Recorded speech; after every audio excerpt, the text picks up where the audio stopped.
In a quiet, timeless hall, one beyond empires, beyond nations, three minds gather, not as rivals, not as relics, but as architects of thought.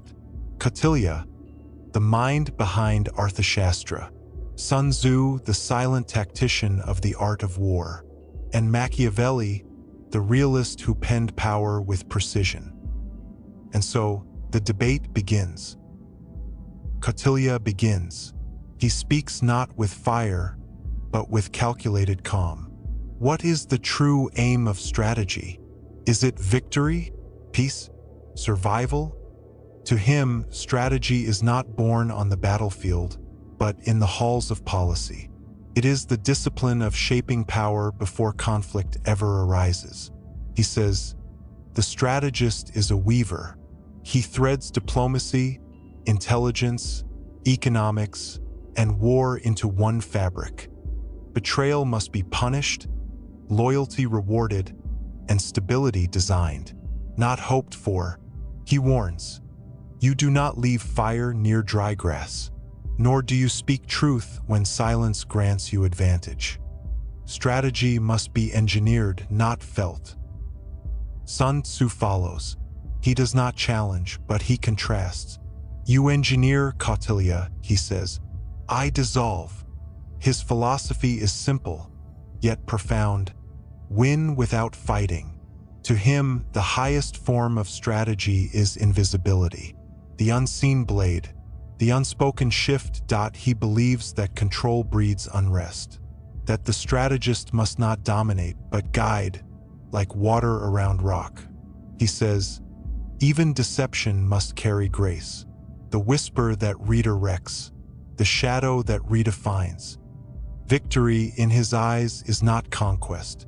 It is preservation. Machiavelli enters the conversation with clarity, cutting through ideals with realism. You both speak of wisdom, he says, but let us not forget, men are not always wise. He sees strategy as inseparable from power. Power, he says, is perception, and perception is everything. He declares, the prince must act with virtue, but not be bound by it. He must appear constant, yet remain adaptable. To lead, one must know not how people should behave, but how they do behave. His words carry weight, not cruelty, but clarity. The strategist must accept the world as it is, not as we wish it to be. Kautilya listens, not offended, but curious. You speak of theater, he tells Machiavelli, but how long can a ruler perform before his mask cracks? He agrees. Perception matters, and masks have their place. But he warns, a kingdom ruled by performance alone becomes hollow. Strategy must not just preserve power, it must preserve civilization. Realpolitik may win the hour, but vision wins the age. Sun Tzu gently adds his insight. Excessive performance leads to fatigue, he says. The ruler who builds illusions must forever defend them. He reminds them, true power is quiet. True leadership is effortless. He says, let your plans be dark as night, and when you move, fall like a thunderbolt. But let the thunderbolt be the last option, not the first. It's not the appearance of wisdom that wins peace. It's the presence of it. Machiavelli nods. Then let us agree, he says. A ruler must act, yes, but with direction. His realism softens. If only slightly, perception matters, but not at the cost of legacy. Fear must be used, not indulged. Love must be earned, not expected. He sees now that strategy is not only about holding power, but about deserving it. Kautilya speaks again. Perhaps the strategist, he says, is not just a tactician, but a custodian of consequence. Every choice, every move must account for long-term effect. The ruler must outlast storms, not just create them. Sun Tzu agrees. Strategy is not a path, he says. It is a prism, shaped by context, time, and character. Victory is not in domination. It is in alignment with people, with nature, and with self. And Machiavelli, once cold with pragmatism, now sounds warmer. A ruler who schemes for himself falls, he says, but one who plans for the future endures.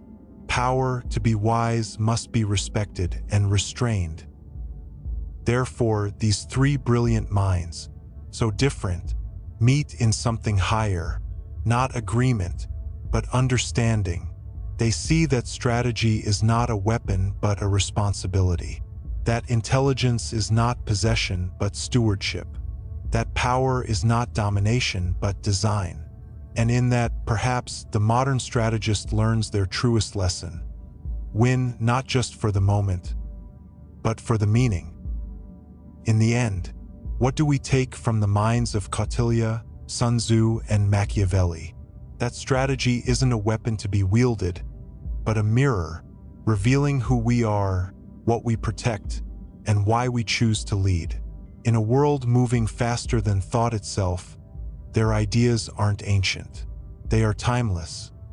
And now the questions fall to you. What do you value when you plan, when you lead, when you choose? Because in the end, the greatest strategy is knowing your own. If this dialogue stirred something in you, if you found new perspective or clarity or even more questions, subscribe. This is just the beginning of the deeper conversations we're building. Like, share. Let others step into this hall of ideas. And in the comments, tell us, which strategist do you resonate with most, and why? Let's think better, together,